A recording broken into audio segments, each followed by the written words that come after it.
गुरदेव सिंह कौंके ਦੇ ਘਰ ਪਹੁੰਚਿਆ ਐਸਜੀਪੀਸੀ ਦਾ ਵਫਦ। ਸ਼੍ਰੋਮਣੀ ਅਕਾਲੀ ਦਲ ਵਿੱਚ ਮਨਜੀਤ ਸਿੰਘ ਜੀਕੇ ਦੀ ਵਾਪਸੀ ਤੇ ਦਿੱਲੀ ਕਮੇਟੀ ਵੱਲੋਂ ਪ੍ਰੈਸ ਕਾਨਫਰੰਸ। ਹਿੰਦੂ ਮੰਦਰ ਦੀ ਭੰਨਤੋੜ ਦੀ ਅਮਰੀਕਨ ਗੁਰਦੁਆਰਾ ਪ੍ਰਬੰਧਕ ਕਮੇਟੀ ਨੇ ਕੀਤੀ ਨਿਖੇਧੀ। ਸ਼੍ਰੀ ਅਕਾਲ ਤਖਤ ਸਾਹਿਬ ਦੇ ਸਕੱਤਰੇਤ ਵੱਲੋਂ ਜਾਰੀ ਕੀਤੇ ਲਿਖਤੀ ਬਿਆਨ ਵਿੱਚ ਗਿਆਨੀ ਰਘਬੀਰ ਸਿੰਘ ਨੇ ਸ਼੍ਰੋਮਣੀ ਗੁਰਦੁਆਰਾ ਪ੍ਰਬੰਧਕ ਕਮੇਟੀ ਨੂੰ ਵੀਪੀ ਤਿਵਾੜੀ ਦੀ ਰਿਪੋਰਟ ਤੇ ਕਾਨੂੰਨੀ ਪੱਖ ਤੋਂ ਘੋਖ ਕਰਕੇ ਢੁਕਵੀਂ ਕਾਰਵਾਈ ਕਰਨ ਦਾ ਆਦੇਸ਼ ਦਿੱਤਾ ਸੀ। ਇਸ ਤੇ ਸ਼੍ਰੋਮਣੀ ਗੁਰਦੁਆਰਾ ਪ੍ਰਬੰਧਕ ਕਮੇਟੀ ਦਾ ਵਫਦ ਅੱਜ ਭਾਈ ਗੁਰਦੇਵ ਸਿੰਘ ਕੌਂਕੇ ਦੇ ਘਰ ਪਹੁੰਚਿਆ ਤੇ ਪਰਿਵਾਰ ਨਾਲ ਇਸ ਬਾਰੇ ਜਾਣਕਾਰੀ ਲਈ। ਸ਼੍ਰੋਮਣੀ ਕਮੇਟੀ ਦੇ ਜਨਰਲ ਸਕੱਤਰ ਗੁਰਚਰਨ ਸਿੰਘ ਗਰੇਵਾਲ ਨੇ ਇਸ ਮੀਟਿੰਗ ਦੀ ਜਾਣਕਾਰੀ ਦਿੰਦਿਆਂ ਦੱਸਿਆ ਕਿ ਸ਼੍ਰੀ ਅਕਾਲ ਤਖਤ ਸਾਹਿਬ ਵੱਲੋਂ ਜਾਰੀ ਆਦੇਸ਼ ਅਨੁਸਾਰ ਇਸ ਮਾਮਲੇ ਤੇ ਪਹਿਲਾ ਕਦਮ ਉਠਾਉਂਦਿਆਂ ਮੁਹਿੰਮ ਵਿੱਢ ਦਿੱਤੀ ਗਈ ਹੈ। ਅੱਜ ਪਰਿਵਾਰ ਨਾਲ ਗੱਲ ਕਰਕੇ ਮਾਮਲੇ ਦੀ ਜਾਣਕਾਰੀ ਹਾਸਲ ਕੀਤੀ, ਜਿਸ ਤੋਂ ਬਾਅਦ ਹੁਣ ਅਗਲੀ ਕਾਰਵਾਈ ਜਲਦੀ ਹੀ ਸ਼ੁਰੂ ਕੀਤੀ ਜਾਵੇਗੀ। ਸ੍ਰੀ ਅਕਾਲ ਤਖਤ ਸਾਹਿਬ ਦੇ ਜਥੇਦਾਰ ਗਿਆਨੀ ਰਘਬੀਰ ਸਿੰਘ ਜੀ ਹੋਰਾਂ ਵੱਲੋਂ ਜੋ ਸ਼੍ਰੋਮਣੀ ਕਮੇਟੀ ਨੂੰ ਹੁਕਮ ਲਾਇਆ ਗਿਆ ਹੈ ਕਿ ਸ਼ਹੀਦ ਭਾਈ ਗੁਰਦੇਵ ਸਿੰਘ ਜੀ ਕੌਂਕੇ, ਜਿਨ੍ਹਾਂ ਨੂੰ ਪਿਛਲੇ ਸਮੇਂ ਦੀ ਜ਼ਾਲਮ ਸਰਕਾਰ ਨੇ ਅਣਮਨੁੱਖੀ ਤਸ਼ੱਦਦ ਕਰਕੇ ਸ਼ਹੀਦ ਕੀਤਾ, ਉਹਨਾਂ ਦੀ ਜਿਹੜੀ ਦੀ ਤਿਵਾੜੀ ਵਾਲੀ ਰਿਪੋਰਟ ਹੈ, ਉਸ ਰਿਪੋਰਟ ਦੇ ਮੱਦੇਨਜ਼ਰ ਸ਼੍ਰੋਮਣੀ ਗੁਰਦੁਆਰਾ ਪ੍ਰਬੰਧਕ ਕਮੇਟੀ ਕਾਨੂੰਨੀ ਨੁਕਤਾ ਨਿਗਾਹ ਨਾਲ ਤੇ ਪਰਿਵਾਰ ਦੇ ਨਾਲ ਰਾਬਤਾ ਕਰਕੇ ਉਹਨਾਂ ਦੇ ਖਿਲਾਫ FIR ਦਰਜ ਕਰਾਉਣ ਦਾ ਜੋ ਹੁਕਮ ਹੋਇਆ ਸੀ, ਉਸ ਸੰਬੰਧੀ ਜਿਹੜਾ ਸ਼੍ਰੋਮਣੀ ਗੁਰਦੁਆਰਾ ਪ੍ਰਬੰਧਕ ਕਮੇਟੀ ਦੇ ਪ੍ਰਧਾਨ ਹਰਜਿੰਦਰ ਸਿੰਘ ਧਾਮੀ ਸਾਹਿਬ ਵੱਲੋਂ ਸਾਡੇ ਜਿਹੜੇ ਭਗਵੰਤ ਸਿੰਘ ਜੀ ਸਿਆਲਕਾ, ਜਿਹੜੇ ਕਿ SGPC ਦੇ ਮੈਂਬਰ ਨੇ, ਤੇ ਸਾਡੇ ਜਿਹੜੇ ਕਾਨੂੰਨੀ ਵਿੰਗ ਦੇ ਜਿਹੜੇ ਉਹ ਮੁੱਖ ਨੇ, ਉਹ ਅੱਜ ਭਾਈ ਗੁਰਦੇਵ ਸਿੰਘ ਜੀ ਕੌਂਕੇ, ਉਹਨਾਂ ਦੀ ਧਰਮ ਸੁਪਤਨੀ ਬੀਬੀ ਗੁਰਮੇਲ ਕੌਰ ਜੀ, ਉਹਨਾਂ ਦੇ ਸੁਪੁੱਤਰ ਹਰੀ ਸਿੰਘ ਜੀ ਹੋਰਾਂ ਨੂੰ ਮਿਲ ਕੇ ਉਹਨਾਂ ਤੋਂ ਕੁਝ ਜਾਣਕਾਰੀ ਪ੍ਰਾਪਤ ਕੀਤੀ ਆ। ਤੇ ਇਹ ਜਿਹੜਾ ਕੇਸ ਹੈ, ਜਿਹੜਾ ਕਿ FIR ਦਰਜ ਕਰਾਉਣ ਦੀ ਮੁਹਿੰਮ ਜਿਹੜੀ ਜੋ ਕਿ ਅਕਾਲ ਤਖਤ ਸਾਹਿਬ ਨੇ ਹੁਕਮ ਲਾਇਆ ਸੀ, ਇਹ ਇੱਕ ਵੱਡਾ ਪੰਥਕ ਕਾਰਜ ਹੈ। ਸ਼ਹੀਦ ਭਾਈ ਗੁਰਦੇਵ ਸਿੰਘ ਜੀ ਕੌਂਕੇ ਕੌਮ ਦਾ ਵੱਡਾ ਮਾਣ ਹੈ। ਉਹਨਾਂ ਦੇ ਇਸ ਮਾਮਲੇ ਨੂੰ ਸ਼੍ਰੋਮਣੀ ਗੁਰਦੁਆਰਾ ਪ੍ਰਬੰਧਕ ਕਮੇਟੀ ਵੱਡੀ ਪੱਧਰ 'ਤੇ ਲਏਗੀ। ਇਸ ਵਿੱਚ ਕਿਸੇ ਵੀ ਤਰ੍ਹਾਂ ਦੀਆਂ ਕਾਨੂੰਨੀ ਪੱਧਰ 'ਤੇ ਵੱਡੇ ਵਕੀਲਾਂ ਦੀ ਕੋਈ ਰਾਏ ਜਾਂ ਕਿਸੇ ਤਰ੍ਹਾਂ ਦਾ ਕੋਈ ਜ਼ਰੂਰਤ ਹੋਏਗੀ, ਸ਼੍ਰੋਮਣੀ ਗੁਰਦੁਆਰਾ ਪ੍ਰਬੰਧਕ ਕਮੇਟੀ ਉਹ ਸਾਰੇ ਜਿਹੜੇ ਆ ਪ੍ਰਬੰਧ ਆਉਣ ਵਾਲੇ ਦਿਨਾਂ ਵਿੱਚ ਕਰਨ ਜਾ ਰਹੀ ਹੈ। ਸ਼੍ਰੋਮਣੀ ਅਕਾਲੀ ਦਲ ਵਿੱਚ ਮਨਜੀਤ ਸਿੰਘ ਜੀਕੇ ਦੀ ਮੁੜ ਵਾਪਸੀ ਤੇ ਦਿੱਲੀ ਕਮੇਟੀ ਨੇ ਸਵਾਲ ਖੜੇ ਕੀਤੇ ਹਨ। ਦਿੱਲੀ ਕਮੇਟੀ ਪ੍ਰਧਾਨ ਹਰਮੀਤ ਸਿੰਘ ਕਾਲਕਾ ਵੱਲੋਂ ਇੱਕ ਅਹਿਮ ਪ੍ਰੈਸ ਕਾਨਫਰੰਸ ਕੀਤੀ ਗਈ, ਜਿਸ ਵਿੱਚ ਉਹਨਾਂ ਨੇ ਅਕਾਲੀ ਦਲ ਬਾਦਲ ਪ੍ਰਧਾਨ ਸੁਖਬੀਰ ਸਿੰਘ ਬਾਦਲ, ਜਾਗੋ ਪਾਰਟੀ ਪ੍ਰਧਾਨ ਮਨਜੀਤ ਸਿੰਘ ਜੀਕੇ ਅਤੇ ਪਰਮਜੀਤ ਸਿੰਘ ਸਰਨਾ ਦੇ ਬਿਆਨ ਵਾਲੀਆਂ ਪੁਰਾਣੀਆਂ ਵੀਡੀਓ ਸਾਂਝੀਆਂ ਕੀਤੀਆਂ ਤੇ ਇਸ ਗਠਬੰਧਨ ਤੇ ਸਵਾਲ ਖੜੇ ਕੀਤੇ। ਉਹਨਾਂ ਦਾ ਕਹਿਣਾ ਹੈ ਕਿ ਬਾਦਲ ਦਲ ਵਿੱਚ ਮਨਜੀਤ ਸਿੰਘ ਜੀਕੇ ਦਾ ਸ਼ਾਮਿਲ ਹੋਣਾ ਕੌਮ ਨੂੰ ਇਕਜੁੱਟ ਕਰਨਾ ਨਹੀਂ, ਬਲਕਿ ਨਿੱਜੀ ਲਾਭ ਲਈ ਗਠਬੰਧਨ ਹੋਇਆ ਹੈ। ਉਹਨਾਂ ਕਿਹਾ ਕਿ ਸੁਖਬੀਰ ਬਾਦਲ ਨੇ ਸ਼੍ਰੀ ਅਕਾਲ ਤਖਤ ਸਾਹਿਬ ਤੇ ਮੁਆਫੀ ਮੰਗੀ ਤੇ ਆਪ ਹੀ ਆਪਣੇ ਆਪ ਨੂੰ ਮਾਫ ਵੀ ਕਰ ਲਿਆ। ਉਹਨਾਂ ਕਿਹਾ ਕਿ ਉਹ ਦਿੱਲੀ ਦੀ ਸੰਗਤ ਦੀਆਂ ਅੱਖਾਂ ਤੇ ਇਸ ਢੰਗ ਨਾਲ ਪਰਦਾ ਪਾਉਣ 'ਚ ਕਦੇ ਸਫਲ ਨਹੀਂ ਹੋਣਗੇ, ਕਿਉਂਕਿ ਇਹ 5-7 ਵੀਡੀਓ ਨਹੀਂ ਹੈਗੀਆਂ, ਇਹੋ ਜਿਹੀਆਂ ਹਜ਼ਾਰਾਂ ਵੀਡੀਓ ਤੁਹਾਡੇ ਆਪਣੇ ਚੈਨਲ ਦੇ ਉੱਤੇ, ਸੋਸ਼ਲ ਮੀਡੀਆ ਦੇ ਉੱਤੇ ਹੈਗੇ ਨੇ ਕਿ ਤਕਰੀਬਨ 25 ਸਾਲ ਲਗਾਤਾਰ ਸ਼੍ਰੋਮਣੀ ਅਕਾਲੀ ਦਲ ਨੂੰ ਗਾਲਾਂ ਕੱਢਣ ਵਾਲਾ, ਬਾਦਲ ਪਰਿਵਾਰ ਨੂੰ ਗਾਲਾਂ ਕੱਢਣ ਵਾਲੇ ਔਰ ਉਹਨਾਂ ਦੀਆਂ ਕੀਤੇ ਹੋਏ ਕੰਮਾਂ ਦੇ ਖਿਲਾਫ ਗੱਲ ਕਰਦੇ ਹੋਏ ਅੱਜ ਜਿਸ ਤਰੀਕੇ ਦੇ ਨਾਲ ਆਪਣੇ ਨਿੱਜੀ ਮੁਫਾਦ ਵਸੇ ਇਹ ਗੱਲ ਵਕੜੀਆਂ ਪੈ ਰਹੀ ਹੈ, ਮੈਂ ਸਮਝਦਾ ਕਿ ਦਿੱਲੀ ਦੀ ਸੰਗਤ ਦੇ ਨਾਲ ਇਸ ਤੋਂ ਵੱਡਾ ਕੋਈ ਧਰੋ ਨਹੀਂ ਕਮਾ ਸਕਦਾ। ਸਰਦਾਰ ਪਰਮਜੀਤ ਸਿੰਘ ਸਰਨਾ ਦੀਆਂ ਤੁਸੀਂ ਹੁਣੇ ਵੀਡੀਓਆਂ ਸੁਣੀਆਂ, ਸਰਦਾਰ ਮਨਜੀਤ ਸਿੰਘ ਜੀਕੇ ਦੀ ਵੀਡੀਓ ਸੁਣੀ ਔਰ ਸਰਦਾਰ ਸੁਖਬੀਰ ਸਿੰਘ ਬਾਦਲ ਦੀ ਵੀ ਵੀਡੀਓ ਸੁਣ ਲਈ ਹੈ ਕਿ ਇੱਕ ਦੂਜੇ ਦੇ ਉੱਤੇ ਕਿਹੋ ਜਿਹੇ ਘਿਨੌਣੇ ਇਲਜ਼ਾਮ ਲੱਗੇ ਆ। ਇੱਕ ਬੰਦਾ ਸਰਦਾਰ ਸੁਖਬੀਰ ਸਿੰਘ ਬਾਦਲ ਇਹ ਗੋਲਕ ਦਾ ਚੋਰ ਕਹਿ ਰਿਹਾ ਸਰਦਾਰ ਮਨਜੀਤ ਸਿੰਘ ਜੀਕੇ ਨੂੰ, ਸਰਦਾਰ ਪਰਮਜੀਤ ਸਿੰਘ ਸਰਨਾ ਗੋਲਕ ਦਾ ਚੋਰ ਕਹਿ ਰਿਹਾ ਮਨਜੀਤ ਸਿੰਘ ਜੀਕੇ ਨੂੰ। ਮਨਜੀਤ ਸਿੰਘ ਜੀਕੇ ਗੁਰੂ ਗ੍ਰੰਥ ਸਾਹਿਬ ਮਹਾਰਾਜ ਦੇ ਸਰੂਪਾਂ ਦੀ ਜ਼ਿੰਮੇਵਾਰੀਆਂ ਅਕਾਲੀ ਦਲ ਦੇ ਪ੍ਰਧਾਨ ਦੇ ਉੱਤੇ ਲਾ ਰਿਹਾ। ਇਹ ਲਗਾਤਾਰ ਇੱਕ ਦੂਜੇ ਦੇ ਉੱਤੇ ਬਿਆਨਬਾਜ਼ੀਆਂ ਕਰਦੇ ਹੋਏ ਆਪਣੀ ਰਾਜਨੀਤੀਆਂ ਰੋਟੀਆਂ ਸੇਕਦੇ ਰਹੇ ਲੋਕ। ਔਰ ਕੱਲ ਜਿਸ ਵਕਤ ਇਹਨਾਂ ਨੇ ਆਪਸ ਦੇ ਵਿੱਚ ਗੱਲ ਵਖੜੀ ਪਾਉਣ ਦੀ ਗੱਲ ਕੀਤੀ ਹੈ, ਸਾਨੂੰ ਕੋਈ ਹੈਰਾਨੀ ਦੀ ਗੱਲ ਨਹੀਂ ਹੈ। ਸਾਡੀਆਂ ਪਿਛਲੀਆਂ ਇਲੈਕਸ਼ਨਾਂ 'ਚ ਵੀ ਇਹ ਇਕੱਠੇ ਸੀ, ਮਗਰ ਇਹ ਧੀਰੇ ਆਪਸ ਦੇ ਵਿੱਚ ਇਹਨਾਂ ਦੀਆਂ ਕਿਹੜੀਆਂ ਮਜਬੂਰੀਆਂ ਬੰਦੀਆਂ ਜਾ ਰਹੀਆਂ ਸੀ, ਕਿਉਂਕਿ ਸਰਦਾਰ ਸੁਖਬੀਰ ਸਿੰਘ ਬਾਦਲ ਅੱਜ ਦਿੱਲੀ ਦੇ ਵਿੱਚ ਬੈਠ ਕੇ ਉਹ ਕਿਸੇ ਤਰੀਕੇ ਕੋਸ਼ਿਸ਼ ਕਰਨਾ ਚਾਹੁੰਦੇ ਹੈ ਕਿ ਮੈਂ ਦਿਖਾ ਸਕਾਂ ਕਿ ਜਿਹੜੀ ਮੈਂ ਅਕਾਲ ਤਖਤ ਸਾਹਿਬ ਦੇ ਉੱਤੇ ਮਾਫੀ ਮੰਗਣ ਦੀ ਗੱਲ ਕੀਤੀ ਹੈ ਉਹਦੇ ਨੂੰ ਮੈਂ ਕਿਸੇ ਤਰੀਕੇ ਦੇ ਨਾਲ ਵਾਜਿਬ ਠਹਿਰਾ ਸਕਾਂ ਕੌਮ ਦੇ ਵਿੱਚ। ਔਰ ਉਹਦਾ ਸਭ ਤੋਂ ਪਹਿਲੇ ਸਭ ਤੋਂ ਕਮਜ਼ੋਰ ਕੜੀ ਜਿਹੜੀ ਮੈਂ ਸਮਝਦਾ ਉਹ ਸਰਦਾਰ ਮਨਜੀਤ ਸਿੰਘ ਜੀਕੇ ਨੂੰ ਉਹਨਾਂ ਨੇ ਆਪਣੇ ਨਾਲ ਮਿਲਾਉਣ ਦੀ ਗੱਲ ਕੀਤੀ ਹੈ। ਸਰਦਾਰ ਮਨਜੀਤ ਸਿੰਘ ਜੀਕੇ ਆਪਣੀ ਇਸ ਇਕੱਤਰਤਾ ਦੇ ਵਿੱਚ ਜਿਸ ਤਰੀਕੇ ਦੇ ਨਾਲ ਤਾਰੀਫਾਂ ਦੇ ਪੁੱਲ ਬਣ ਰਹੇ ਆ, ਔਰ ਸਰਦਾਰ ਪਰਮਜੀਤ ਸਿੰਘ ਸਰਨਾ ਜਿਸ ਤਰੀਕੇ ਦੇ ਨਾਲ ਗੱਲ ਕਰ ਰਹੇ ਆ ਕਿ ਅੱਜ ਕੌਮ ਨੂੰ ਇਕੱਠੇ ਹੋਣ ਦੀ ਲੋੜ ਹੈ। ਕੌਮ ਨੂੰ ਉਸ ਵਕਤ ਵੀ ਇਕੱਠੇ ਹੋਣ ਦੀ ਲੋੜ ਸੀ ਜਦ 2003 ਦੇ ਵਿੱਚ ਸਰਦਾਰ ਪ੍ਰਕਾਸ਼ ਸਿੰਘ ਬਾਦਲ ਸਾਹਿਬ ਤੇ ਸਰਦਾਰ ਗੁਰਚਰਨ ਸਿੰਘ ਟੋੜਾ ਸਾਹਿਬ ਦਾ ਆਪਸ ਵਿੱਚ ਰਲੇਵਾਂ ਹੋਇਆ। ਤਦ ਤੁਸੀਂ ਕੌਮ ਨੂੰ ਇਕੱਠੇ ਕਰਨ ਦੀ ਗੱਲ ਨਹੀਂ ਕੀਤੀ, ਤਦ ਤੁਸੀਂ ਦਿੱਲੀ ਦੀ ਸੰਗਤ ਨੂੰ ਹਮੇਸ਼ਾ ਦੋ ਫਾੜ ਕਰਕੇ ਰੱਖਿਆ ਔਰ ਦਿੱਲੀ ਦੀ ਸੰਗਤ ਦੇ ਉੱਤੇ ਇਹੋ ਜਿਹੀ ਰਾਜਨੀਤੀ ਕਰਦੇ ਰਹੇ। ਔਰ ਅੱਜ ਜਦ ਤੁਸੀਂ ਉੱਥੇ ਬਿਆਨ ਦੇ ਰਹੇ ਹੋ, ਤੁਸੀਂ ਇਹ ਕਹਿ ਰਹੇ ਹੋ ਕਿ ਅੱਜ ਅਗਰ ਅਸੀਂ ਇਕੱਤਰਤਾ ਨਹੀਂ ਕੀਤੀ ਤੇ ਕੌਮ ਸਾਨੂੰ ਮਾਫ ਨਹੀਂ ਕਰੇਗੀ।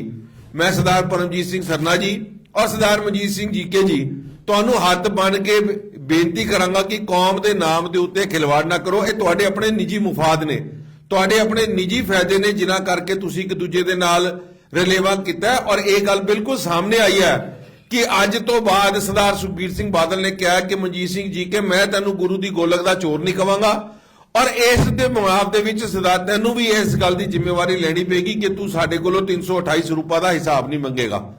ਮੈਂ ਸਮਝਦਾ ਕਿ ਜਿਨ੍ਹਾਂ ਮੁੱਦਿਆਂ ਦੇ ਉੱਤੇ ਇਲੈਕਸ਼ਨਾਂ ਲੜਨ ਨਿਕਲੇ ਸੀ 2021 ਦੇ ਵਿੱਚ, ਉਹ ਮੁੱਦੇ ਅੱਜ ਬਿਲਕੁਲ ਸਾਹਮਣੇ ਕਲੀਅਰ ਹੋ ਗਏ ਕਿ ਇਹਨਾਂ ਦਾ ਕੀ ਮੁਫਾਦ ਸੀ। ਸਿਰਫ ਬਲੇਮਬਾਜ਼ੀਆਂ ਇੱਕ ਦੂਜੇ ਤੇ ਕਰਦੇ ਹੋਏ ਇਹਨਾਂ ਨੇ ਕੌਮ ਨੂੰ ਹਮੇਸ਼ਾ ਖਰਾਬ ਕੀਤਾ ਔਰ ਇਹ ਇਲੈਕਸ਼ਨਾਂ ਦੇ ਵਿੱਚ ਵੀ ਇਹ ਖਰਾਬੀਆਂ ਕਰਦੇ ਰਹੇ ਔਰ ਅੱਜ ਤੁਹਾਡੇ ਸਾਹਮਣੇ ਵੀ ਕਿਸ ਤਰੀਕੇ ਦੇ ਨਾਲ ਗਲਵਕੜੀ ਪਾ ਰਹੇ ਆ। ਸੋ ਮੈਂ ਅੱਜ ਸੰਗਤ ਨੂੰ ਇਹਨਾਂ ਦੀਆਂ ਇਹ ਚੰਦ ਵੀਡੀਓ ਦਿਖਾਉਣਾ ਚਾਹੁੰਦਾ ਸੀ, ਇਹ ਤੁਹਾਡੇ ਮੀਡੀਆ ਰਾਹੀਂ, ਕਿ ਇਹ ਲੋਕਾਂ ਨੇ ਹਮੇਸ਼ਾ ਕੌਮ ਦੇ ਨਾਲ ਖਿਲਵਾੜ ਕੀਤਾ ਔਰ ਜਿਹੜੀ ਇਹ ਮਾਫੀ ਨੂੰ ਵਾਜਿਬ ਠਹਿਰਾ ਰਹੇ ਨੇ, ਇਹਦੇ ਬਾਰੇ ਅਸੀਂ ਪਹਿਲੇ ਵੀ ਗੱਲ ਕਰ ਚੁੱਕੇ ਆ ਕਿ ਸ਼੍ਰੀ ਅਕਾਲ ਤਖਤ ਸਾਹਿਬ ਨੂੰ ਇੰਨਾ ਨੀਵਾ ਨਾ ਕਰੋ, ਇੰਨਾ ਛੋਟਾ ਨਾ ਕਰੋ ਕਿ ਤੁਸੀਂ ਮਾਫੀ ਦੇਣ ਵਾਲੇ ਵੀ ਆਪ ਬਣ ਜਾਓ, ਮਾਫੀ ਮੰਗਣ ਵਾਲੇ ਵੀ ਆਪ ਬਣ ਜਾਓ। ਸ਼੍ਰੀ ਅਕਾਲ ਤਖਤ ਸਾਹਿਬ ਦੀ ਸਰਵੋੱਚਤਾ ਨੂੰ ਕਾਇਮ ਰੱਖਣਾ ਹਰ ਸਿੱਖ ਦਾ ਫਰਜ਼ ਬਣਦਾ ਔਰ ਦਿੱਲੀ ਸਿੱਖ ਗੁਰਦੁਆਰਾ ਪ੍ਰਬੰਧਕ ਕਮੇਟੀ ਦੀ ਇਹ ਸਮੁੱਚੀ ਟੀਮ ਇਸ ਗੱਲ ਤੇ ਹਮੇਸ਼ਾ ਪਹਿਰਾ ਦੇਗੀ ਕਿ ਸ਼੍ਰੀ ਅਕਾਲ ਤਖਤ ਸਾਹਿਬ ਦਾ ਵਿਧੀ ਵਿਧਾਨ, ਅਕਾਲ ਤਖਤ ਸਾਹਿਬ ਦੀ ਮਰਿਆਦਾ ਨੂੰ ਕੋਈ ਛਿੱਕੇ ਨਾ ਟੰਗ ਸਕੇ। ਇਸ ਕਰਕੇ ਅਸੀਂ ਹਮੇਸ਼ਾ ਇਹਨਾਂ ਲੋਕਾਂ ਦੇ ਅੱਗੇ ਖੜੇ ਆ ਔਰ ਇਸ ਚੀਜ਼ ਨੂੰ ਸੁਨਿਸ਼ਚਿਤ ਕਰਾਂਗੇ ਕਿ ਸਾਡੀ ਕੌਮ ਦੇ ਨਾਲ ਕੋਈ ਖਿਲਵਾੜ ਨਾ ਕਰ ਸਕੇ।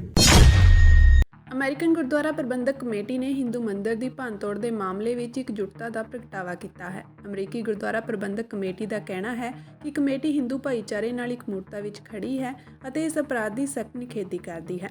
ਸਿੱਖ ਸਿਧਾਂਤਾਂ ਅਤੇ ਅਮਰੀਕੀ ਕਦਰਾਂ ਕੀਮਤਾਂ ਦੇ ਮੂਲ ਸਿਧਾਂਤਾਂ ਨੂੰ ਦਰਸਾਉਂਦੇ ਹੋਏ ਸਾਡਾ ਭਾਈਚਾਰਾ ਆਜ਼ਾਦੀ ਨਾਲ ਅਤੇ ਬਿਨਾਂ ਕਿਸੇ ਡਰ ਦੇ ਧਰਮ ਦਾ ਅਭਿਆਸ ਕਰਨ ਦੇ ਵਿਸ਼ਵ ਵਿਆਪੀ ਅਧਿਕਾਰ ਦਾ ਪੱਕਾ ਸਮਰਥਨ ਕਰਦਾ ਹੈ। ਇਹਨਾਂ ਆਦਰਸ਼ਾਂ ਪ੍ਰਤੀ ਸਾਡੀ ਵਚਨਬੱਧਤਾ ਸਾਡੇ ਇਤਿਹਾਸ ਵਿੱਚ ਡੂੰਘੀ ਜੜ੍ਹਾਂ ਨਾਲ ਜੁੜੀ ਹੋਈ ਹੈ। ਇਹ ਸਾਡੇ ਸ੍ਰੀ ਗੁਰੂ ਤੇਗ ਬਹਾਦਰ ਸਾਹਿਬ ਜੀ ਦੀ ਕੁਰਬਾਨੀ ਦੁਆਰਾ ਦਰਸਾਇਆ ਗਿਆ ਹੈ, ਜਿਨ੍ਹਾਂ ਨੇ ਹਿੰਦੂਆਂ ਦੀ ਧਾਰਮਿਕ ਆਜ਼ਾਦੀ ਦੀ ਰੱਖਿਆ ਲਈ ਆਪਣੀ ਜਾਨ ਕੁਰਬਾਨ ਕਰ ਦਿੱਤੀ। ਕਿਸੇ ਵੀ ਪਵਿੱਤਰ ਸਥਾਨ ਦੀ ਬੇਅਦਬੀ ਅਮਰੀਕੀ ਸਮਾਜ ਦੇ ਬੁਨਿਆਦੀ ਢਾਂਚੇ ਦੇ ਮੂਲ ਧਾਰਮਿਕ ਆਜ਼ਾਦੀ ਅਤੇ ਆਪਸੀ ਸਤਿਕਾਰ ਦੇ ਇਹਨਾਂ ਮਹੱਤਵਪੂਰਨ ਸਿਧਾਂਤਾਂ ਦਾ ਸਿੱਧਾ ਵਿਰੋਧ ਕਰਦੀ ਹੈ। ਕਮੇਟੀ ਦਾ ਕਹਿਣਾ ਹੈ ਕਿ ਅਜਿਹੇ ਕਈ ਮਾਮਲੇ ਲੰਘੇ ਸਮੇਂ ਸਾਹਮਣੇ ਆਏ, ਪਰ ਪੁਲਿਸ ਵੱਲੋਂ ਸੀਸੀਟੀਵੀ ਫੁਟੇਜ ਅਤੇ ਸਹਿਯੋਗ ਦੀ ਅਣਹੋਂਦ ਕਾਰਨ ਮਾਮਲੇ ਗੁੰਝਲਦਾਰ ਬਣ ਗਏ। ਇਸੇ ਤਰ੍ਹਾਂ ਫਰਵਰੀ ਦੇ ਸ਼ੁਰੂ ਵਿੱਚ ਓਨਟਾਰੀਓ ਗੁਰਦੁਆਰਾ ਕਮੇਟੀ ਨੇ ਇੱਕ ਜਨਤਕ ਅਪੀਲ ਕੀਤੀ ਸੀ, ਜਿਸ ਵਿੱਚ ਓਨਟਾਰੀਓ ਵਿੱਚ ਮੰਦਿਰ ਦੀ ਭੰਨਤੋੜ ਲਈ ਜ਼ਿੰਮੇਵਾਰ ਵਿਅਕਤੀ ਦੀ ਗ੍ਰਿਫਤਾਰੀ ਲਈ ਦਿੱਤੀ ਜਾਣ ਵਾਲੀ ਜਾਣਕਾਰੀ ਲਈ ਇਨਾਮ ਦੀ ਪੇਸ਼ਕਸ਼ ਕੀਤੀ ਗਈ ਸੀ। ਉਹਨਾਂ ਇਹਨਾਂ ਘਟਨਾਵਾਂ ਨਾਲ ਸੰਬੰਧਿਤ ਕਿਸੇ ਵੀ ਸੀਸੀਟੀਵੀ ਫੁਟੇਜ ਨੂੰ ਜਾਰੀ ਕਰਨ ਦੀ ਵੀ ਬੇਨਤੀ ਕੀਤੀ। ਹਾਲਾਂਕਿ ਇਹਨਾਂ ਮਾਮਲਿਆਂ ਵਿੱਚ ਵੀ ਅਜਿਹੀ ਕੋਈ ਫੁਟੇਜ ਪ੍ਰਦਾਨ ਨਹੀਂ ਕੀਤੀ ਗਈ ਸੀ ਜੋ ਇਹਨਾਂ ਜਾਂਚਾਂ ਵਿੱਚ ਇੱਕ ਸੰਬੰਧਿਤ ਪੈਟਰਨ ਰਿਹਾ ਹੈ। ਉਹਨਾਂ ਕਿਹਾ ਕਿ ਇਸ ਤੋਂ ਇਲਾਵਾ ਕੈਨੇਡਾ ਵਿੱਚ ਭਾਰਤੀ ਮੂਲ ਦੇ ਇੱਕ ਸੰਸਦ ਮੈਂਬਰ ਦੀ ਸ਼ਮੂਲੀਅਤ ਵਾਲੀ ਇੱਕ ਘਟਨਾ, ਜਿਸ ਨੇ ਬਰੈਂਪਟਨ ਵਿੱਚ ਸਿੱਖ ਭਾਈਚਾਰੇ ਉੱਤੇ ਭੰਨਤੋੜ ਦਾ ਝੂਠਾ ਇਲਜ਼ਾਮ ਲਾਇਆ ਸੀ, ਉਸ ਨੂੰ ਵੀ ਬਾਅਦ ਵਿੱਚ ਪੀਲ ਰੀਜਨਲ ਪੁਲਿਸ ਨੇ ਸਪਸ਼ਟ ਕਰਦਿਆਂ ਕਿਹਾ ਕਿ ਕਥਿਤ ਘਟਨਾ ਕਦੇ ਵਾਪਰੀ ਹੀ ਨਹੀਂ। ਦੱਸਦੀ ਕਿ 28 ਜਨਵਰੀ ਨੂੰ ਸੈਨ ਫਰਾਂਸਿਸਕੋ ਵਿੱਚ ਖਾਲਿਸਤਾਨ ਰੈਫਰੈਂਡਮ ਹੋਣ ਜਾ ਰਿਹਾ ਹੈ। ਕਮੇਟੀ ਦਾ ਕਹਿਣਾ ਹੈ ਕਿ ਅਮਰੀਕਨ ਗੁਰਦੁਆਰਾ ਪ੍ਰਬੰਧਕ ਕਮੇਟੀ ਆਜ਼ਾਦੀ, ਨਿਆਂ ਅਤੇ ਏਕਤਾ ਦੇ ਮਾਹੌਲ ਨੂੰ ਉਤਸ਼ਾਹਿਤ ਕਰਨ ਲਈ ਕਾਨੂੰਨ ਲਾਗੂ ਕਰਨ ਵਾਲੇ ਕਮਿਊਨਿਟੀ ਲੀਡਰਾਂ ਅਤੇ ਵਿਭਿੰਨ ਵਿਸ਼ਵਾਸ ਸਮੂਹਾਂ ਦੇ ਨਾਲ ਕੰਮ ਕਰਨ ਲਈ ਵਚਨਬੱਧ ਹੈ। ਇਕੱਠੇ ਮਿਲ ਕੇ ਅਸੀਂ ਆਜ਼ਾਦੀ ਅਤੇ ਸਾਰਿਆਂ ਲਈ ਸਤਿਕਾਰ ਦੇ ਪਿਆਰੇ ਅਮਰੀਕੀ ਮੂਲਾਂ ਨੂੰ ਬਰਕਰਾਰ ਰੱਖ ਸਕਦੇ ਹਾਂ। ਸ਼੍ਰੋਮਣੀ ਅਕਾਲੀ ਦਲ ਪ੍ਰਧਾਨ ਸਰਦਾਰ ਸੁਖਬੀਰ ਸਿੰਘ ਬਾਦਲ ਨੇ ਪਾਰਟੀ ਦੀ ਦਿੱਲੀ ਪ੍ਰਦੇਸ਼ ਇਕਾਈ ਦੇ ਪ੍ਰਧਾਨ ਪਰਮਜੀਤ ਸਿੰਘ ਸਰਨਾ ਦੇ ਗ੍ਰਹਿ ਵਿਖੇ ਸ਼੍ਰੀ ਪਟਨਾ ਸਾਹਿਬ ਅਤੇ ਮੁੰਬਈ ਦੀ ਸਿੱਖ ਸੰਗਤ ਨਾਲ ਮੀਟਿੰਗ ਕਰਨ ਉਪਰੰਤ ਇਹ ਐਲਾਨ ਕੀਤਾ ਹੈ ਕਿ ਸ਼੍ਰੋਮਣੀ ਅਕਾਲੀ ਦਲ ਸਿੱਖ ਭਾਈਚਾਰੇ ਦੀ ਵਸੋਂ ਵਾਲੇ ਸਾਰੇ ਰਾਜਾਂ ਵਿੱਚ ਪਾਰਟੀ ਦੀਆਂ ਇਕਾਈਆਂ ਸਥਾਪਿਤ ਕਰੇਗਾ। ਉਨ੍ਹਾਂ ਕਿਹਾ ਕਿ ਇਸ ਮਕਸਦ ਲਈ ਸ਼੍ਰੋਮਣੀ ਅਕਾਲੀ ਦਲ ਦਾ ਵਫਦ 30 ਦਸੰਬਰ ਨੂੰ ਸ਼੍ਰੀ ਪਟਨਾ ਸਾਹਿਬ ਲਈ ਰਵਾਨਾ ਹੋਵੇਗਾ, ਜੋ ਕਿ ਨਾ ਸਿਰਫ ਸਥਾਨਕ ਸਿੱਖ ਸੰਗਤ ਨਾਲ ਮੀਟਿੰਗ ਕਰੇਗਾ, ਸਗੋਂ ਇਕਾਈ ਦੀ ਸਥਾਪਨਾ ਲਈ ਲੋੜੀਂਦੇ ਪ੍ਰਬੰਧ ਵੀ ਕਰੇਗਾ, ਜਿਸ ਨਾਲ ਸਿੱਖ ਕੌਮ ਪੰਥਕ ਏਕਤਾ ਵੱਲ ਵਧੇਗੀ। ਇਸ ਮੌਕੇ ਸੁਖਬੀਰ ਸਿੰਘ ਬਾਦਲ ਨੇ ਕਿਹਾ ਕਿ ਸਿੱਖ ਭਾਈਚਾਰਾ ਇਸ ਸਮੇਂ ਵੱਖ-ਵੱਖ ਚੁਣੌਤੀਆਂ ਦਾ ਸਾਹਮਣਾ ਕਰ ਰਿਹਾ ਹੈ ਅਤੇ ਇਹਨਾਂ ਚੁਣੌਤੀਆਂ ਦਾ ਹੱਲ ਤਾਂ ਹੀ ਕੱਢਿਆ ਜਾ ਸਕਦਾ ਹੈ ਜੇਕਰ ਪੰਥ ਸ਼੍ਰੋਮਣੀ ਅਕਾਲੀ ਦਲ ਦੇ ਝੰਡੇ ਹੇਠ ਇਕਜੁੱਟ ਹੋ ਕੇ ਚੱਲੇਗਾ। ਮੈਂ ਕਹਿ ਸਕਦਾ ਦਿੱਲੀ ਸਟੇਟ ਦੇ ਵਿੱਚ ਸਮੁੱਚੀ ਸਿੱਖ ਸੰਗਤ, ਸਮੁੱਚੀ ਸਿੱਖ ਜਥੇਬੰਦੀਆਂ ਸਾਰੀਆਂ ਹੀ ਸ਼੍ਰੋਮਣੀ ਅਕਾਲੀ ਦਲ ਦੇ ਪਲੇਟਫਾਰਮ ਥੱਲੇ ਸਾਰੀਆਂ ਇਕੱਠੀਆਂ ਹੋ ਗਈਆਂ। ਜਿਹੜੀ ਕੌਮ ਇਕੱਠੀ ਹੈ ਉਹੀ ਕੌਮ ਤਕੜੀ ਹੈ। ਹੁਣੀ ਜਥਾ ਆਇਆ ਬੰਬੇ ਤੋਂ, ਜਥਾ ਆਇਆ ਪਟਨਾ ਸਾਹਿਬ ਤੋਂ, ਤੇ ਮੈਂ ਉਹਨਾਂ ਨੂੰ ਵਿਸ਼ਵਾਸ ਦਿਵਾਉਣਾ ਕਿ ਜਲਦੀ ਹੀ ਸ਼੍ਰੋਮਣੀ ਅਕਾਲੀ ਦਲ ਦੀ ਜਥੇਬੰਦੀ ਹਰ ਸਟੇਟ ਵਿੱਚ ਅਸੀਂ ਬਣਾਈ ਜਾਊਗੀ ਤੇ ਮੈਨੂੰ ਲੱਗਦਾ 30 ਤਰੀਕ ਨੂੰ ਦਾ ਟਾਈਮ ਫਿਕਸ ਕੀਤਾ ਅਸੀਂ ਬੰਬੇ ਵਿੱਚ, ਅਸੀਂ ਕਮੇਟੀ ਬਣਾ ਕੇ ਉੱਥੇ ਭੇਜਾਂਗੇ। ਬਾਕੀ ਅਸੀਂ ਸਾਰੀ ਸਟੇਟਾਂ 'ਚ ਦੇਖੋ, ਜਿੱਥੇ ਵੀ ਕਿਸੇ ਸਿੱਖ ਭੈਣ ਭਰਾ ਨੂੰ ਹਿੰਦੁਸਤਾਨ ਵਿੱਚ ਸਮੱਸਿਆ ਹੁੰਦੀ ਹੈ ਉਹ ਸਿੱਧੇ ਟੈਲੀਫੋਨ ਦਾਸ ਨੂੰ ਕਰਦੇ ਆ, ਅਸੀਂ ਉਹਨਾਂ ਦੀ ਹੱਲ ਕਰਾਉਣੇ ਆ। ਪਿੱਛੇ ਜੇ ਆਪਣੇ ਉੱਤਰਾਂਚਲ ਵਿੱਚ ਆਪਣੇ ਸਿੱਖ ਭੈਣ ਭਰਾ ਜਿਹੜੇ ਬਾਸਪੁਰ ਉਹਨਾਂ ਦੀ ਜ਼ਮੀਨਾਂ ਤੇ ਸਰਕਾਰ ਕਾਬਜ਼ ਹੋਣਾ ਚਾਹੁੰਦੀ ਸੀ, ਉਹਨਾਂ ਨੂੰ ਮੇਰੇ ਕੋਲ ਆਏ ਤੇ ਅਸੀਂ ਕੱਲ ਹੀ ਉੱਥੋਂ ਦੇ ਮੁੱਖ ਮੰਤਰੀ ਨਾਲ ਅਸੀਂ ਮਿਲੇ ਤੇ ਉਹ ਹੱਲ ਕਰਾਇਆ। ਗੁਰਦੁਆਰਾ ਗਿਆਨ ਗੋਦੜੀ ਦਾ ਸਮੱਸਿਆ ਆਈ ਸੀ ਹੁਣ ਜ਼ਮੀਨ ਬਾਰੇ, ਅਸੀਂ ਗਏ ਤੇ ਉਹ ਵੀ ਹੱਲ ਕਰਾਇਆ। ਯੂਪੀ ਵਿੱਚ ਵੀ ਸਮੱਸਿਆ ਆਪਣੀ ਕਿਸਾਨਾਂ ਦੀ, ਜਿਹੜੇ ਸਿੱਖ ਗਏ ਸੀ ਉਹਨਾਂ ਨੂੰ ਵੀ ਉਹਨਾਂ ਦੀ ਜ਼ਮੀਨ ਲੈਣ ਲੱਗੇ ਸੀ, ਉਹ ਸਾਡੇ ਕੋਲ ਆਏ ਤੇ ਅਸੀਂ ਯੋਗੀ ਜੀ ਕੋਲ ਜਾ ਕੇ ਜਥਾ ਅਕਾਲੀ ਦਲ ਦਾ ਗਿਆ ਤੇ ਉਹਨਾਂ ਦੀ ਸਮੱਸਿਆ ਹੱਲ ਕਰਾਇਆ। ਜਾਗੋ ਪਾਰਟੀ ਦੇ ਪ੍ਰਧਾਨ ਮਨਜੀਤ ਸਿੰਘ ਜੀਕੇ ਦੇ ਮੁੜ ਸ਼੍ਰੋਮਣੀ ਅਕਾਲੀ ਦਲ ਵਿੱਚ ਸ਼ਾਮਿਲ ਹੋਣ ਤੋਂ ਬਾਅਦ ਸ਼੍ਰੋਮਣੀ ਗੁਰਦੁਆਰਾ ਪ੍ਰਬੰਧਕ ਕਮੇਟੀ ਦੇ ਸਾਬਕਾ ਪ੍ਰਧਾਨ ਬੀਬੀ ਜਗੀਰ ਕੌਰ ਵੱਲੋਂ ਅਕਾਲੀ ਦਲ ਵਿੱਚ ਵਾਪਸੀ ਦੀ ਚਰਚਾ ਛਿੜ ਚੁੱਕੀ ਹੈ।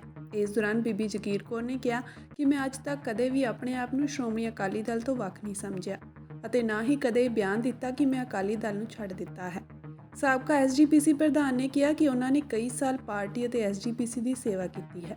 ਉਹਨਾਂ ਕਿਹਾ ਕਿ ਕੁਝ ਲੋਕਾਂ ਦੀ ਤਾਸੀਰ ਹੁੰਦੀ ਹੈ ਕਿ ਉਹ ਆਪਣੇ ਘਰੋਂ ਬਾਹਰ ਨਹੀਂ ਨਿਕਲ ਸਕਦੇ। ਸਾਡਾ ਪਿਛੋਕੜ ਵੀ ਇਹੀ ਕਹਿੰਦਾ ਹੈ, ਅਸੀਂ ਪੰਥ ਦਾ ਦਰਦ ਰੱਖਣ ਅਤੇ ਗੁਰੂ ਦੀ ਸੇਵਾ ਕਰਨ ਵਾਲਾ ਪਰਿਵਾਰ ਹਾਂ। ਬੀਬੀ ਜਗੀਰ ਕੌਰ ਨੇ ਕਿਹਾ ਕਿ ਜਦੋਂ ਵੀ ਅਕਾਲੀ ਦਲ ਦੇ ਮੁਖੀ ਸੁਖਬੀਰ ਬਾਦਲ ਮੈਨੂੰ ਕੱਢਣ ਦਾ ਮਤਾ ਵਾਪਸ ਲੈਣ ਦਾ ਫੈਸਲਾ ਕਰਨਗੇ, ਮੈਂ ਪਾਰਟੀ ਵਿੱਚ ਵਾਪਸ ਆਵਾਂਗੀ। ਮੈਂ ਕਦੇ ਵੀ ਆਪਣੇ ਆਪ ਨੂੰ ਅਕਾਲੀ ਦਲ ਤੋਂ ਬਾਹਰ ਨਹੀਂ ਸਮਝਿਆ। ਉਹਨਾਂ ਨੇ ਹੀ ਮੈਨੂੰ ਕੱਢਿਆ ਸੀ, ਇਸ ਲਈ ਮੈਨੂੰ ਪਾਰਟੀ ਵਿੱਚ ਵਾਪਸ ਲੈਣ ਦੀ ਸ਼ੁਰੂਆਤ ਉਹਨਾਂ ਦੇ ਸਿਰੇ ਤੋਂ ਹੋਣੀ ਚਾਹੀਦੀ ਹੈ। ਸਾਬਕਾ ਅਕਾਲੀ ਆਗੂ ਨੇ ਕਿਹਾ ਕਿ ਉਹਨਾਂ ਵਿਰੁੱਧ ਪਾਰਟੀ ਨੇ ਕਾਰਵਾਈ ਕੀਤੀ ਸੀ।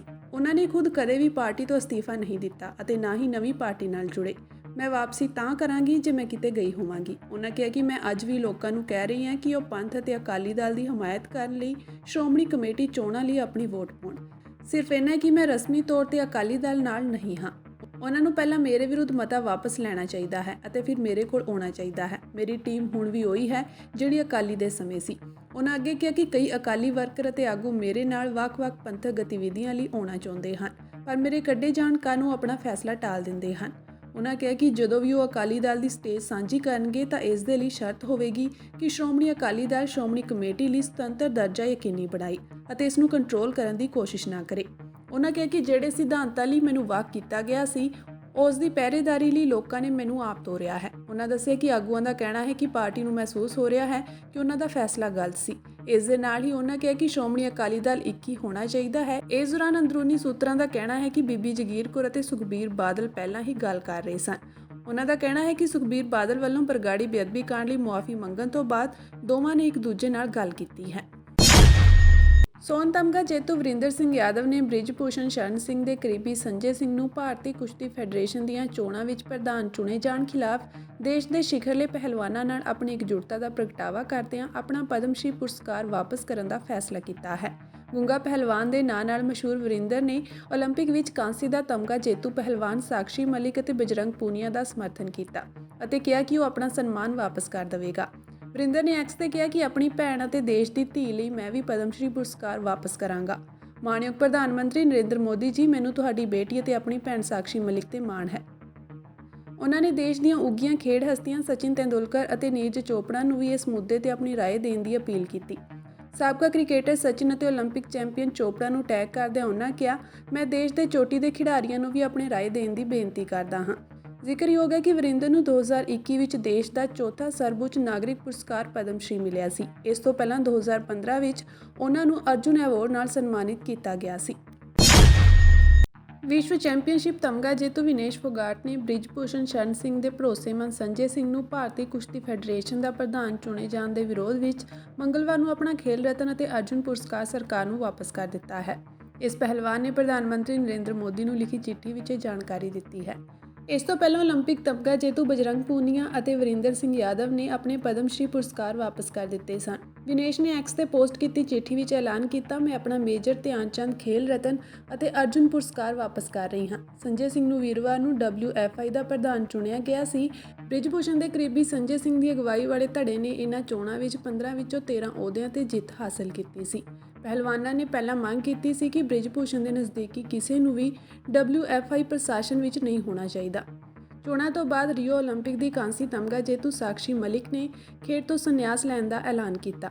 ਹਾਲਾਂਕਿ ਖੇਡ ਮੰਤਰਾਲੇ ਨੇ ਫੈਸਲਾ ਲੈਂਦੇ ਸਮੇਂ ਸੰਵਿਧਾਨ ਦੀਆਂ ਧਾਰਾਵਾਂ ਦੀ ਪਾਲਣਾ ਨਾ ਕਰਨ ਲਈ ਨਵੇਂ ਚੁਣੇ ਗਏ ਪੈਨਲ ਨੂੰ ਮੁਅੱਤਲ ਕਰ ਦਿੱਤਾ ਅਤੇ ਭਾਰਤੀ ਓਲੰਪਿਕ ਸੰਘ ਨੂੰ ਕੁਸ਼ਤੀ ਕਰਵਾਉਣ ਲਈ ਐਡਹਾਕ ਪੈਨਲ ਬਣਾਉਣ ਲਈ ਕਿਹਾ ਹੈ। ਜੰਮੂ ਕਸ਼ਮੀਰ ਦੇ ਉਪ ਰਾਜਪਾਲ ਮਨੋਜ ਸਿਨਹਾ ਨੇ ਮੰਗਲਵਾਰ ਨੂੰ ਜੰਮੂ ਸ਼ਹਿਰ ਦੇ ਭਗਵਤੀ ਨਗਰ ਇਲਾਕੇ ਵਿੱਚ ਸਫਰੇ ਸ਼ਹਾਦਤ ਦੇ ਮੌਕੇ ਤੇ ਪਹਿਲੇ ਸਿੱਖ ਸ਼ਾਸਕ ਬਾਬਾ ਬੰਦਾ ਸਿੰਘ ਬਹਾਦਰ ਦੇ ਬੁੱਤ ਦਾ ਉਦਘਾਟਨ ਕੀਤਾ। ਬਾਬਾ ਬੰਦਾ ਸਿੰਘ ਬਹਾਦਰ ਦੇ ਬੁੱਤ ਦੇ ਉਦਘਾਟਨ ਸਮਾਰੋਹ ਵਿੱਚ ਜੰਮੂ ਦੇ ਸਿੱਖ ਭਾਈਚਾਰੇ ਵਿੱਚ ਖੁਸ਼ੀ ਦਾ ਮਾਹੌਲ ਵੇਖਣ ਨੂੰ ਮਿਲਿਆ, ਜਿਨ੍ਹਾਂ ਦੀ ਲੰਮੇ ਸਮੇਂ ਤੋਂ ਲਟਕ ਰਹੀ ਮੰਗ ਅੱਜ ਪੂਰੀ ਹੋ ਗਈ ਹੈ। ਸਿੱਖ ਭਾਈਚਾਰੇ ਨਾਲ ਸੰਬੰਧਕ ਇੱਕ ਸਥਾਨਕ ਵਿਅਕਤੀ ਨੇ ਕਿਹਾ, ਸਾਨੂੰ ਬਹੁਤ ਮਾਣ ਮਹਿਸੂਸ ਹੋ ਰਿਹਾ ਹੈ ਕਿ ਇੱਥੇ ਬਾਬਾ ਬੰਦਾ ਸਿੰਘ ਬਹਾਦਰ ਦਾ ਬੁੱਤ ਸਥਾਪਿਤ ਕੀਤਾ ਗਿਆ ਹੈ। ਉਹਨਾਂ ਕਿਹਾ ਕਿ ਜੰਮੂ ਕਸ਼ਮੀਰ ਦੇ ਸਿੱਖ ਭਾਈਚਾਰੇ ਦੀ ਲੰਮੇ ਸਮੇਂ ਤੋਂ ਮੰਗ ਰਹੀ ਹੈ ਕਿ ਬੰਦਾ ਸਿੰਘ ਬਹਾਦਰ ਦੇ ਨਾਂ ਨਾਲ ਮਸ਼ਹੂਰ ਹੋਏ ਮਾਧਵ ਸਿੰਘ ਬੈਰਾਗੀ ਦਾ ਬੁੱਤ ਸਥਾਪਿਤ ਕੀਤਾ ਜਾਵੇ, ਜਿਨ੍ਹਾਂ ਨੇ ਆਪਣੇ ਭਾਈਚਾਰੇ, ਦੇਸ਼, ਮਨੁੱਖਤਾ ਲਈ ਇੱਕ ਮਹਾਨ ਮਿਸਾਲ ਪੇਸ਼ ਕੀਤੀ। ਜਦੋਂ ਉਹਨਾਂ ਨੇ ਮੁਗਲਾਂ ਵਿਰੁੱਧ ਸਰਹੰਦ ਦੀ ਲੜਾਈ ਵਿੱਚ ਗੁਰੂ ਗੋਬਿੰਦ ਸਿੰਘ ਜੀ ਦੇ ਪੁੱਤਰਾਂ ਦਾ ਬਹਾਦਰੀ ਨਾਲ ਬਦਲਾ ਲਿਆ ਸੀ। ਉਹਨਾਂ ਅੱਗੇ ਕਿਹਾ ਕਿ ਅਸੀਂ ਸਥਾਨਕ ਸਰਕਾਰ ਦੇ ਬਹੁਤ ਸ਼ੁਕਰਗੁਜ਼ਾਰ ਹਾਂ, ਜਿਨ੍ਹਾਂ ਨੇ ਸਾਡੀਆਂ ਮੰਗਾਂ ਪੂਰੀਆਂ ਕੀਤੀਆਂ ਤੇ ਸਾਨੂੰ ਉਮੀਦ ਹੈ ਕਿ ਸਰਕਾਰ ਸਿੱਖ ਭਾਈਚਾਰੇ ਦੀਆਂ ਹੋਰ ਮੰਗਾਂ ਵੱਲ ਵੀ ਧਿਆਨ ਦੇਵੇਗੀ, ਜੋ ਇਸ ਸਮਾਗਮ ਵਿੱਚ ਉਠਾਈਆਂ ਜਾਣਗੀਆਂ। ਅਸੀਂ ਉਮੀਦ ਕਰਦੇ ਹਾਂ ਕਿ 2024 ਵਿੱਚ ਉਪ ਰਾਜਪਾਲ ਸਰਕਾਰ ਜੰਮੂ ਕਸ਼ਮੀਰ ਵਿੱਚ ਪੰਜਾਬੀ ਭਾਸ਼ਾ ਨੂੰ ਉਸੇ ਤਰ੍ਹਾਂ ਲਾਗੂ ਕਰੇਗੀ ਜਿਵੇਂ ਉਹਨਾਂ ਨੇ ਸਾਡੇ ਲਈ ਆਨੰਦ ਮੈਰਿਜ ਐਕਟ ਲਾਗੂ ਕੀਤਾ ਹੈ।